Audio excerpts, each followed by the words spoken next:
Olá, bem-vindos, estudantes. Hoje vamos falar sobre a origem dos Jogos Olímpicos, como surgiu e onde surgiu. Porém, já estamos às vésperas de mais uma Olimpíadas. Os Jogos de 2020, que serão realizados agora, em julho e agosto de 2021, na cidade de Tóquio, lá no Japão, por causa da pandemia do Covid-19, que retardou o início das nossas Olimpíadas. Sou Jorge Joelito, professor de História. Neste ano atípico, vamos realizar a 32ª Olimpíadas da Era Moderna. Mas antes, vamos conhecer a história, a origem das Olimpíadas clássicas gregas, que é de grande importância para o seu conhecimento. Sou Andresa Magalhães, professora de História. A Grécia foi o berço dos antigos Jogos Olímpicos e também da primeira edição dos Jogos na Era Moderna, a nossa era. Lá onde tudo aconteceu. A cultura ocidental deve muito aos antigos gregos. O legado deixado por essa civilização ainda hoje ecoa, com influência em setores tão distintos como a medicina, a geometria, a física, a arquitetura, teatro, os grandes filósofos, entre outros.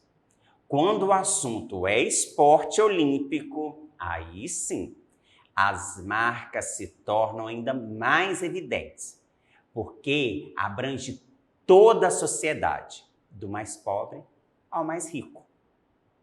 Se o planeta, desde o fim do século XIX, celebra a cada 4 anos o maior evento esportivo da humanidade, isso só é possível porque lá atrás, há mais de 2.500 anos, os gregos lançaram a semente das Olimpíadas, os grandes inventores.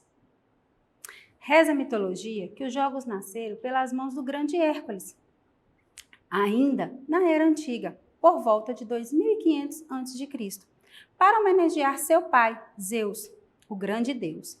Hércules teria plantado a oliveira de onde eram colhidas as folhas para emoldurar a coroa a ser usada por quem triunfasse nas competições. O termo olímpico, entretanto, só surgiria cerca de 2000 anos depois. Os primeiros registros históricos das Olimpíadas datam de 776 a.C., época em que os vencedores começaram a ter seus nomes registrados. Foi neste período que o termo Olimpíada surgiu, após Ífitos, rei de Lia, aliar-se ao monarca de Esparta, Licurgo, e o rei de Pisa, Clístenes. A aliança foi selada no Templo de Hera, localizado no Santuário de Olimpo. Vem daí o nome Olimpíadas. E no mapa, nós estamos vendo as cidades gregas, onde aconteciam esse grande esporte, né? Essa junção de esportes. E deu início, né, em Olímpia.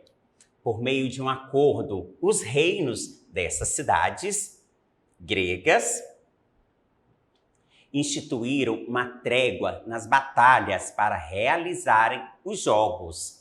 Considerada sagrada em toda a Grécia, esse acordo, no período que os Jogos fossem disputados. Esse acerto era levado tão a sério que durante a Guerra do Peloponeso, que foi um conflito armado entre Atenas e Esparta, e essa guerra, essa batalha é tão difundida hoje no cinema e na literatura, a Guerra de Esparta. Então, tem esse contexto histórico. Neste período, essa guerra, os rivais deixaram as rusgas de lado para competir nos Jogos. Era mais importante os Jogos do que a guerra, do que as rusgas entre eles. Após os Jogos de 776 a.C., ficou acertado que as Olimpíadas seriam realizadas a cada 4 anos. Sempre durante os meses de julho ou agosto e em um período de 5 dias, com provas abertas. Os gregos que fossem com provas abertas aos gregos que fossem cidadãos livres e que nunca tivessem cometido crimes. Então, não seriam todos os gregos que poderiam competir, somente essas classes de pessoas, os gregos cidadãos, homens e livres, e sem crimes algum.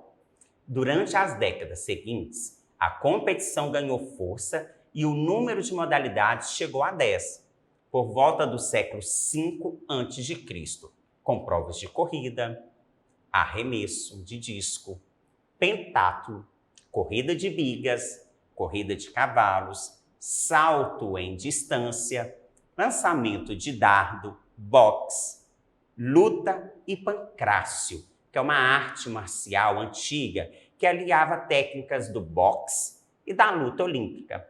E muitos desses esportes, dessas modalidades, ainda acontecem nas Olimpíadas modernas. Olha que interessante. Agora nós vamos ver como foi a participação das mulheres. As competições eram vetadas às mulheres, que não podiam vencer, não podiam nem sequer ver e assistir às disputas, com exceções das sacerdotisas de Deméter. As mulheres, contudo, tinham um torneio próprio, disputado pouco antes das Olimpíadas, no mesmo estádio de Olimpo, e que era batizado de Heraia, uma homenagem à Hera, esposa de Zeus. A tradição das Olimpíadas, entretanto, sofreu um duro golpe com a invasão dos romanos à Grécia, em 456 anos antes de Cristo. O espírito olímpico desanimou. Com o passar do tempo, as competições passaram a ser encaradas como meros combates. Assim, a última Olimpíada da Era Antiga foi realizada em 393 anos antes de Cristo. O imperador Teodósio I cancelou os Jogos após proibir a adoração aos deuses. Terminava ali um processo de competições notáveis da história grega, com 293 edições dos Jogos Olímpicos Antigos. Essa é a história, né? E, por falar a história dos Jogos Olímpicos não para por aqui. Na próxima aula, continuaremos a falar sobre essa competição mundial que tanto nos fascina, que tanto faz a gente vestir a camisa com as cores da nossa pátria, o nosso verde amarelo. Nessa época dos Jogos Olímpicos e também dos Jogos da Copa de Futebol, nós brasileiros esquecemos os nossos problemas e focalizamos na competição, né? Na vitória, na tão sonhada vitória, na tão sonhada taça. Nas Olimpíadas, ficamos tão orgulhosos dos nossos competidores, dos nossos jogadores, dos nossos profissionais que vestem a nossa camisa, batem no peito e levam o nome do nosso país, o nosso nome lá para fora, competindo com garra, com força e também lutando contra tudo aquilo que eles vivem nos seus países de origem. E não só no Brasil, todos os outros competidores saem de uma realidade para vivenciar e buscar uma outra realidade, buscar a vitória, tão sonhada medalha de ouro e trazer para o seu país. Imagine vocês países com mais problemas do que o nosso Brasil, onde um competidor chega com a medalha de ouro e mostra essa vitória para todos os seus irmãos, todos os cidadãos daquele país. Isso é uma vitória inenarrável, né? Não tem nem como explicar essa emoção. Você sai da sua centralidade, da sua zona de conforto e busca uma esperança. Se o competidor pode, né? Se o nosso ídolo do esporte ou aquela pessoa que a gente admira pode, venceu e vence, eu também posso. Então, ele se torna um símbolo de uma mudança, um símbolo de esperança. E isso que os Jogos Olímpicos vêm proporcionar não só para os competidores, para os profissionais, mas também para toda uma população. Por isso que os Jogos de 2020, tão sonhados Jogos de 2020, vai ser totalmente diferente. Um público estrangeiro não vai estar presente nos Jogos. Provavelmente, os Jogos dentro do estádio,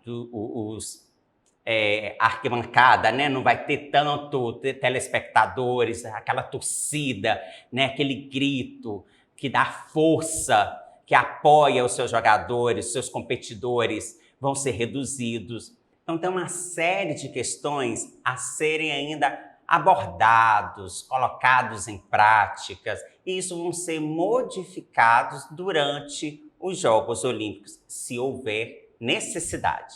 O importante é que nós estaremos ligados na TV, ouvindo, na internet também, né, acompanhando os jogos ao vivo ou depois assistindo os jogos gravados em todas as suas modalidades. Os jogos, quando eu falo, é Jogos Olímpicos, né, a competição em si.